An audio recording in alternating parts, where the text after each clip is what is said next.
El fascinante fenómeno de la inspiración ha permanecido envuelto en un misterio durante siglos, a pesar de ser el origen de muchos de los momentos más dichosos de nuestra vida, de haber alimentado un extraordinario edificio llamado cultura. Su auténtica esencia se ha mantenido oculta hasta hace muy poco. Uno de los grandes detectives de la inspiración, de los últimos investigadores de las musas, es Jesús Alcoba, que acaba de publicar en Alianza Inspiración, la llama que enciende el alma. Jesús Alcoba, buenas noches. Buenas noches, muchas gracias por vuestra invitación a estar aquí. ¿Cuántas musas has conocido in person? Pues la verdad es que yo muchas. puedo decir que innumerables musas. Innumerables musas, qué afortunado. Oye, al final has elegido la llama que enciende el alma como definición de inspiración, que no está nada mal esto, ¿eh? Ojalá fuera una frase mía. Decía Mozart, cuando hablaba de sus procesos creativos, que de repente entraba en un estado, cuando estaba solo, cuando se sentía él mismo, que entraba en un estado que encendía su alma. Y de ahí que yo escogiera esta frase que me parece maravillosa para subtitular el libro. Bueno, tienes un apartado que a mí me ha gustado mucho porque le has dado el sesgo científico. Es decir, esto vamos a empezar a hablar de realmente, según la ciencia, ¿qué es la inspiración? Exacto. Uno de los desafíos del libro era intentar definir qué es la inspiración. Y en ese camino me encontré dos obras que me parecieron fundamentales. Una es un libro de 1940 que se llama Anatomía de la inspiración. Es un libro magnífico. Una investigadora con los medios de aquel entonces pues intentaba definir qué era para ella la inspiración. Pero claro, en 1940 todavía no teníamos muchos descubrimientos científicos al respecto. Y la otra es una línea de investigación científica y es básicamente un grupo de investigadores que han logrado, podríamos decirlo así, meter la inspiración en el laboratorio y averiguar cosas sobre ella. Y han descubierto cosas que a mí me parecen completamente fascinantes. Luego comento algunas, si bueno, os parece. Si quieres comenta alguna, porque ya abrimos boca. Pues una de las que me han parecido más sorprendentes. Todos estamos acostumbrados a escuchar discursos inspiradores, como el de Martin Luther King, por ejemplo, y entonces nos sentimos inspirados. Y eso nos hace pensar que la inspiración se contagia de unas personas a otras. Vale, pues lo que estos científicos han conseguido demostrar es que ese contagio no solo existe, sino que se transmite físicamente. Es decir, cuando una persona lee un libro, una novela, lee un poema, y de repente le entra un escalofrío, un estremecimiento, algo a nivel físico, lo que ellos demostraron es que existe una correlación altísima entre ese fragmento que acaba de leer y el momento en el cual el escritor lo escribió. Es decir, cuando el escritor se sintió inspirado, escribió un párrafo y luego la persona que lo lee, a su vez, experimenta un escalofrío. Es un contagio físico. Esto es muy sorprendente. Es increíble esto. Pero sobre todo me ha gustado también el enfoque de inspiración también como mirada propia y voz única. ¿Cómo se puede conseguir esa mirada propia y esa voz única? Decía Clement Greenberg que que lo único que no se puede copiar en una obra de arte de éxito es precisamente la inspiración, porque eso es la mirada única, la voz propia de un artista único, singular, individual, original, que aporta su manera peculiar de ver el mundo. Lo que la gente adora, lo que todos adoramos y buscamos constantemente es lo fresco, lo nuevo, lo original, lo diferente, y eso es lo que tienen los grandes artistas y científicos y emprendedores.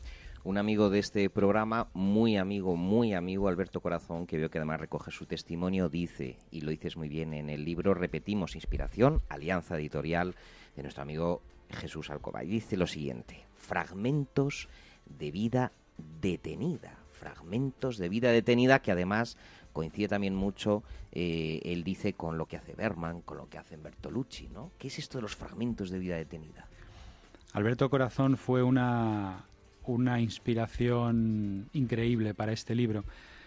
Como había muy poco escrito sobre inspiración, teniendo en cuenta inclusive la línea de investigación que acabo de reseñar, una de las tareas que me planteé fue entrevistar a una serie de personas que de alguna forma convivían con la inspiración, y escogí un rango bastante amplio, y entre ellos me apetecía mucho entrevistar a diseñadores, artistas plásticos, etcétera.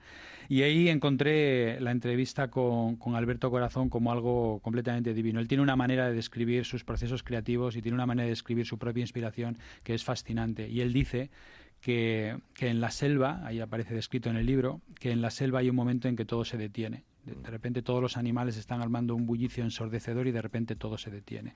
Y a él esos momentos, según me dijo, le parecían terriblemente inspiradores. Por eso habla de esto, de fragmentos de vida detenida. Es la forma que él tiene de escribir su propia inspiración. Me pareció fascinante. El libro está lleno de testimonios de ese tipo. Importante una dualidad que fijas en el libro, por un lado, inspirarse a uno mismo y luego inspirar a otros, ¿no? Es decir, que esa inspiración se pueda trasladar, ese movimiento tan difícil, tan espiritual, tan personalísimo, se pueda contagiar. Hubo dos momentos muy controvertidos a lo largo de todas las entrevistas que hice.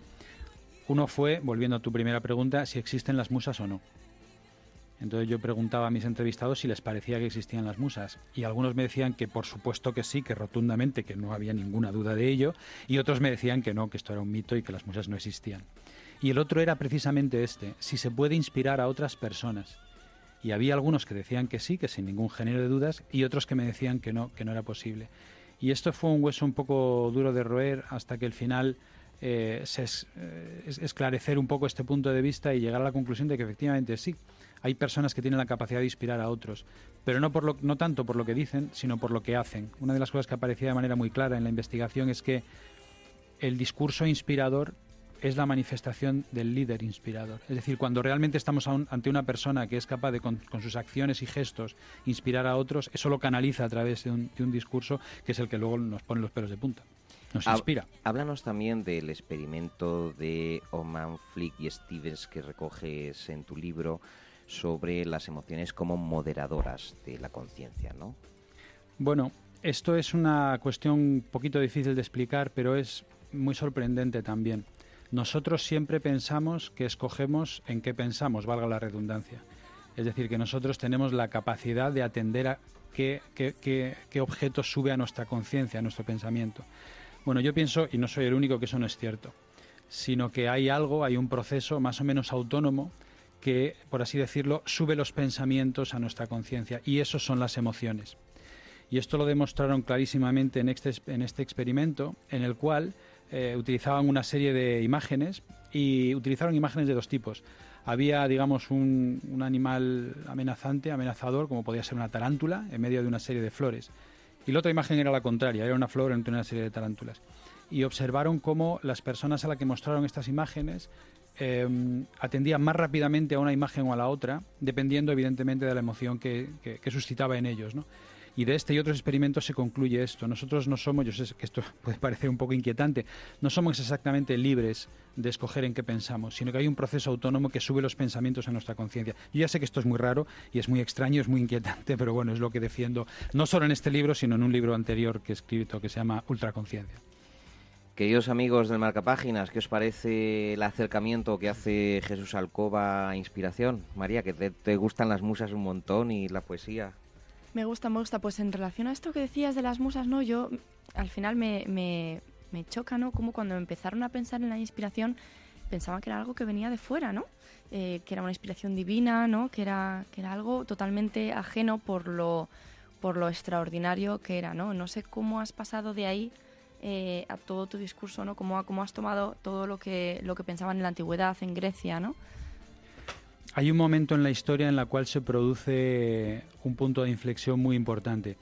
El momento en el cual aparecían las musas y otros seres superiores que inspiraban a los escritores que escribían los textos sagrados, ese era el momento en el cual pasaban dos cosas. Claro, si no soy yo el dueño de mis ideas, sino que es una musa, pues eso quiere decir dos cosas. Primero, que el ser humano no tiene la capacidad de crear, de manera que es un poco desvalorar un poco al ser humano, pero por otro lado pasa una cosa muy interesante, y es que si no soy yo el origen de las ideas, sino que es una musa, yo no soy responsable de esas ideas, y esto es muy cómodo. Entonces era muy fácil, era muy cómodo esta exención de la responsabilidad, pues esto me lo ha dicho una musa, o esto me lo ha dicho un dios, ¿no? Claro, con el tiempo los propios artistas fueron ganando y filósofos fueron ganando seguridad sobre aquello que pensaban y fueron reclamando para sí mismos esa capacidad que es probablemente la única capacidad que nos hace específicamente humanos, que es la capacidad de inspirarnos y crear. Y entonces fueron haciéndose responsables de aquello que escribían o decían, y las musas pues fueron quedando en un segundo plano. Yo sigo creyendo que existen las musas, pero esto ya es una opinión personal. Más propuestas, más preguntas. Yo te preguntaría por lo contrario. ¿Cuándo se pierde la inspiración? ¿Cómo se va? ¿Cuándo se apaga el alma? Siguiendo un poco la metáfora del subtítulo. ¿Por qué se va la inspiración? A mí eso me parece una pregunta... Se queda seco un artista que ha pasado un periodo fértil, creativo, y de pronto pues se queda en blanco, la página en blanco. Bueno, yo señalaría dos extremos de esa misma pregunta. Uno de los aspectos que explora el libro, y lo explico muy brevemente, es cómo existe o no existe la inspiración en las organizaciones, que es un tema diferente, pero que tiene que ver también con lo que tú me preguntabas, o al menos eso creo. Es necesario, para que exista inspiración, que las personas tengan espacio para expresar aquello que viven y sienten. En la medida que ese espacio no existe, porque está disminuido, porque está coartado, la inspiración se apaga, evidentemente. La capacidad de dar espacio en las organizaciones es un requisito absolutamente fundamental de la inspiración. Y luego nos encontramos con ese otro fenómeno de la pantalla en blanco, del folio en blanco, de la página vacía, que es lo que pasa cuando eso se agota. Yo creo fundamentalmente que la inspiración es una emoción. Yo creo que es un estado emocional, fundamentalmente. Es verdad que cuando estamos inspirados aparecen palabras en nuestra conciencia, aparecen incluso imágenes, colores, dibujos, pero yo creo que es fundamentalmente una emoción, algo de tipo emocional. Por eso yo hablo de la inspiración como la llama que enciende el alma. Creo que ese estado emocional continuado, y no lo creo yo, esto lo decía Tchaikovsky, que si el estado de inspiración dura demasiado tiempo, decía él, ningún artista podría sobrevivir a él. Él decía, las cuerdas se romperían y el instrumento se haría añicos. ¿Y sabes lo que inspira mucho a muchos medios de comunicación? La publicidad. Sin duda.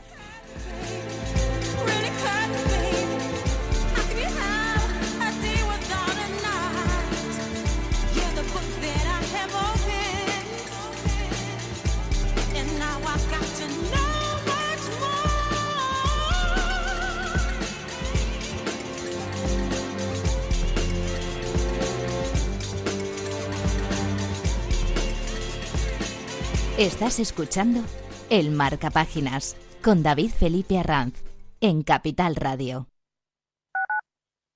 Capital Radio Madrid 105.7. En el restaurante Oter podrás disfrutar de nuestra cocina de mercado con carta de picoteo y una amplia selección de mariscos junto a guisos, arroces, pescados de anzuelo y carnes rojas. Elaboramos menús especiales para eventos familiares y de empresa en pleno barrio de Salamanca. Te esperamos en la calle Claudio Coello 71, teléfono 91 431 67 70. Tenemos aparcacoches, una recomendación del programa gastronómico Mesa y Descanso.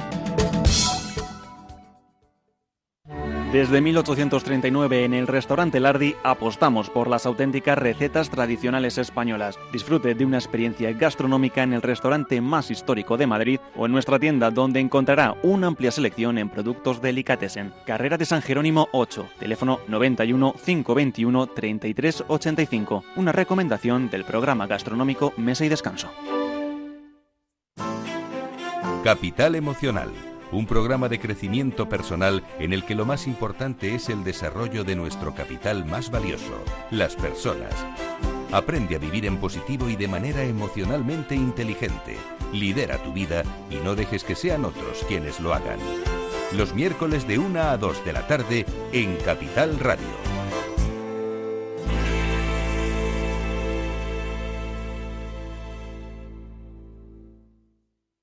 ¿Crees que la comunicación no va contigo?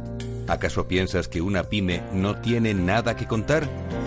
Si eres de los que piensan lo contrario, escúchanos cada miércoles desde las 7 de la tarde en After Work y aprenderás qué es lo que la comunicación puede hacer por tu empresa. Comunícate, el espacio de After Work dedicado al mundo de la comunicación corporativa.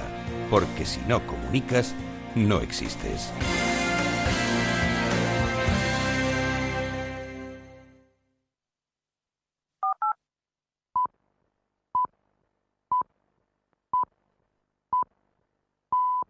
Presume de cultura y escucha el Marcapáginas en Capital Radio.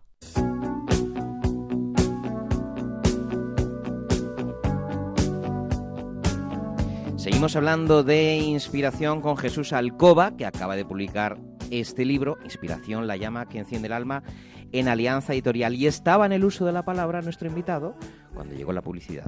Bueno, inspiración, Jesús, sigue. Lo que estábamos comentando es que respecto al origen de ese pantalla en blanco, folio vacío, que tanto nos aterra algunas veces a los que escribimos, ¿cuál es el origen de esto? Yo sostengo que la inspiración, como decía, es fundamentalmente una emoción. Es una emoción que tiene la capacidad de traer a la conciencia una agregación de sentido. De repente algo cobra sentido para nosotros y hay una emoción que lo trae a la conciencia. Y durante un momento muy fugaz lo vemos muy claro y decimos, esto es. Como la inspiración es una emoción, si ese estado se prolonga durante mucho tiempo, al final yo creo que la persona se agota. Y a mí me ha pasado un proceso parecido, ¿no? Varias veces. Y ese estado de agotamiento pues requiere que no seas capaz de aportar nada más de momento. Y te tienes que reconstruir y tienes que volver a esponjarte y tienes que volver a dejar ir las cosas y en un momento, en algún otro momento hay que tener fe y confiar que las musas volverán. Iván, que tú querías preguntar. Sí, yo quería, ya que lo estamos llevando al terreno emocional y buscándole unas razones científicas, que me parece muy interesante esa vía de indagación. No sé si lo has tenido en cuenta y por eso te lo someto a tu consideración, ¿no? Se suele decir, y se atribuye a Picasso y a algún otro, que la inspiración te tiene que coger trabajando, ¿no? Te tiene que pillar en pleno proceso de producción, ¿no? Entonces, yo te pediría tu opinión sobre la teoría platónica de la anamnesis y prólvesis, es decir, la producción como recuerdo y proyección, ¿eh? Uh-huh. Es decir, que Picasso no llega a sus obras porque sí, no brotan de su conciencia subjetiva individual, sino que brotan de un conjunto de obras que él ya conoce, que él en la producción de las nuevas recuerda, transforma y proyecta. No sé qué opinas tú de esta teoría tan clásica, platónica, vamos. Bueno, ese es uno de los puntos que a mí me parece más interesantes. Yo ahí podría aportar alguna idea quizá menor, ¿no? Uh-huh. Yo lo veo de la siguiente manera. Yo pienso, y es mi punto de vista, nadie tiene por qué estar de acuerdo con ello, que a lo largo de la historia ha habido una confusión clásica entre creatividad e inspiración. Yo creo que no son lo mismo. Es más, es posible que sean procesos psicológicamente opuestos. De hecho, hay autores que dicen que cuando la creatividad aparece, la inspiración desaparece. En el libro intento explicar bastante extensamente cuál es la diferencia que hay entre ambos procesos. Pero como aquí no tenemos tiempo, basta decir que yo pienso que son diferentes. El proceso creativo es un oficio, es un proceso y es un trabajo. A través de ese proceso creativo tú vas despertando itinerarios, desvelando significados y en un momento dado surge eso que llamamos inspiración. Y a partir de ahí puedes, y te sientes motivado a ello, reconvertir esa inspiración a su vez en una serie de creatividades que dicen la gente de publicidad, por ejemplo, ¿no? Eso explica de alguna manera cómo los dos procesos funcionan de manera consecutiva o en sinergia, ¿no? Uno tiene que ver, como decíamos, con lo que en el fondo uno es, con el sentido que uno le da a la vida, con su mirada propia, con su voz única, la de Picasso, la de cualquiera. Y el otro es más bien un oficio, es más bien una forma de hacer, se parece más bien a un idioma. Yo creo que la creatividad, bueno, yo creo no, hay muchísimos libros que explican cómo aprender a ser más creativo. Lo que no puede enseñarse es cómo es la inspiración, esto sí que no se puede enseñar. O sea, que parece como si estuvieras distinguiendo entre artesanía y arte, de cierto modo, ¿no? Entre creatividad e inspiración, ¿no? Exactamente. De hecho, uno de los test clásicos de creatividad es dale a una persona un ladrillo y pídele que te diga cuántos usos posibles puede imaginar. Bueno, esto puede ser un trabajo creativo, pero no tiene nada de inspirador. Uno empieza a pensar y dice, pues un pisapapeles, un tope para una puerta, para poner los bolígrafos. Bueno, pues puede parecer muy creativo, pero no es en sí mismo inspirador. Sonia, yo lo veo de esa manera. Sí. Yo, a lo que ibas veniendo de lo de los procesos creativos, ¿no? Yo creo que al final, bueno, los artistas, lo que hablabas de la frase de Picasso, que también se le atribuye a Truman Capote, que decía que él escribía 8 horas todos los días y además en bolígrafo rojo para que fuera como si fuera con la sangre. Yo creo que hay una cosa que has dicho antes, ¿no? De ese escalofrío que le recorre al lector cuando el escritor, ¿no? Ha escrito y tenía esa emoción. Hay una literatura, hay un arte que sale de las entrañas, que sale de dentro. Cuando el autor tiene esa urgencia por sacar algo, ¿no? Y hay ese momento de catarsis del artista donde esa vivencia, porque al final siempre hay una parte, ¿no? Y mucho de vivencia de lo que tú llevas atrás que necesitas volcar en esas páginas. Luego hay otra literatura u otra obra que es muy técnica, donde uno puede llegar y decir, bueno, tienes una poesía y dices, bueno, la métrica es perfecto, esto cómo va. una poesía que a lo mejor estilísticamente no es igual, pero sí que consigue removerte, ¿no? Quizás a lo mejor ahí está lo que estás hablando antes, ¿no? Que esa es la diferencia. Yo estaba pensando en el tema del teatro, es muy ilustrativo con esto, porque de hecho, a finales del siglo XIX y del siglo XX habían 3 movimientos que se fueron sucediendo. Primero llegó Stanislavski y dijo, no, para conseguir hacer un personaje partamos de las emociones. Entonces, si tú tienes que llorar, recuerda algo que te pasó muy triste, lo utilizas y lo pones. Entonces, luego llegó Meyerhold y dijo, no, vamos a partir del cuerpo. Con el cuerpo nosotros generamos y creamos estas emociones. Y luego llegó Chomsky y dijo, no, vamos a partir de la palabra. Tenemos la gramática generativa, que es lo que nos va a dar todo. Y realmente tienes grandes escuelas teatrales y grandes actores que beben de cada una de las 3 tendencias. Precisamente puede ser, bueno, al final, ¿no? Cada artesano tiene sus herramientas, pero sí que creo que es lo que tú decías, ¿no? Cuando hay esa verdad de esa emoción, al final, creo, no me acuerdo si fue Emily Dickinson o Virginia Woolf la que dijo que es nuestros sueños y nuestra enfermedad cuando la verdad nos es revelada, ¿no? Cuando lo que sale de dentro y tenemos que volcarlo. En el momento de la pausa publicitaria lo estábamos comentando, que cuando uno escribe un libro o termina una obra, se siente vacío, el cuerpo es como ya energéticamente has quedado a cero y tiene que volver a recuperarse. A mí me pasa, de hecho. A mí me pasa precisamente. De hecho, estás exhausto. Absolutamente lo estoy. También porque es viernes. Curiosamente, otra de las cosas que aparecen en el libro, en Inspiración, es que el viernes es el día que estamos menos inspirados. Ahí dejo el dato. No sé de lo si... que te ha comentado Sonia, ¿algo que decir? Únicamente 2 frases que aparecen en el libro también. Una es de Tolstoy, que tiene que ver con lo que estabas diciendo, creo. Dice, a veces se enseña a la gente a escribir sin que tengan la necesidad de decir nada. Esto efectivamente es lo que veníamos hablando, ¿no? Se enseña el oficio, pero no tienes la necesidad de decir nada. Claro. Y otra frase de Ray Bradbury que decía que muchas veces leemos libros no para desvelar su trama, no por su final, sino para saber cuál es la identidad de la persona que escribió eso, cuál es su verdad, cuál es su entraña, como tú decías antes. La inspiración siempre ha sido algo místico, sublime, mágico, y esa magia es la que convierte en la única emoción que tiene el poder de encender el alma. Inspiración de Jesús Alcoba González, en Alianza Editorial, es la propuesta que ha dado pie al debate esta noche. Jesús, un placer, ya lo sabes. Muchísimas gracias. Y este es tu programa, para cuando tú quieras. Volveré. Gracias.